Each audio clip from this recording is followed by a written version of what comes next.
14 सितंबर 2020 को इंग्लैंड के Cardiff university के कुछ एस्ट्रोनॉमर्स ने जेम्स क्लार्क मैक्सवेल नाम के टेलीस्कोप से वीनस यानी शुक्र ग्रह पर फॉस्फीन नाम की गैस की उपस्थिति का पता लगाया, जो लिविंग सूक्ष्म जीव एटमॉस्फेयर में छोड़ते हैं, जो इस बात का संकेत है कि वीनस पर भी एलियन जीवन मौजूद हो सकता है।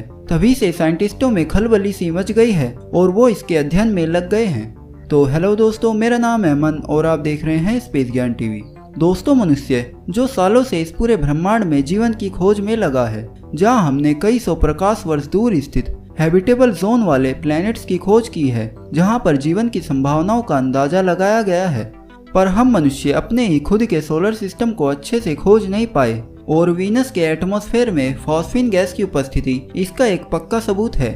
पर दोस्तों, फॉस्फीन गैस में ऐसा क्या है जिसको लेकर साइंटिस्ट इतने बड़े दावे कर रहे हैं? तो मैं आपको बता दूं कि एटमॉस्फेयर में फॉस्फीन गैस वे सूक्ष्म लिविंग जीव छोड़ते हैं जो बिना ऑक्सीजन वाले एनवायरनमेंट में रहते हैं। पृथ्वी पर भी कुछ ऐसे स्थान हैं जहां पर ऐसे जीव पाए गए हैं और इन्हीं के साथ साथ फॉस्फीन गैस की उपस्थिति भी पाई गई है।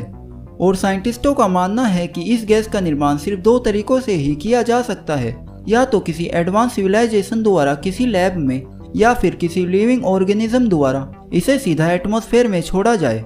अब पहली बात तो पक्की है कि वीनस पर कोई एडवांस सिविलाइजेशन मौजूद नहीं है, जो इस बात का संकेत है कि वीनस पर कहीं ना कहीं माइक्रो लाइफ मौजूद ही होगी। यही कारण है कि वीनस के एटमॉस्फेयर में फॉस्फीन गैस पाई गई है, जो कि बहुत ही अजीब है, क्योंकि इतने खतरनाक वातावरण में किसी भी लिविंग सूक्ष्म जीव का पाए जाना बहुत ही आश्चर्यजनक है। क्योंकि दोस्तों, वीनस का तापमान 465 डिग्री सेल्सियस तक होता है और इसके वातावरण में 96% भाग तो CO2 का ही है, और इसी के साथ साथ इस पर सल्फ्यूरिक एसिड के भी बड़े बड़े बादल मौजूद हैं, जो इस पर लगातार एसिडिक बारिश करते रहते हैं और इसकी जमीन तक सूर्य की किरणों को भी पहुंचने नहीं देते। दोस्तों, साइंटिस्टों का मानना है कि सोलर सिस्टम की शुरुआत के समय वीनस ऐसा नहीं था। जब हमारे सोलर सिस्टम का निर्माण हुआ था तब वीनस पर पानी मौजूद था, पर इसके पास अपना मैग्नेटिक फील्ड नहीं था और यह सूरज के भी बहुत ही करीब था, जिसके कारण इसका सारा पानी धीरे धीरे भाप बनकर इस ब्रह्मांड में उड़ गया।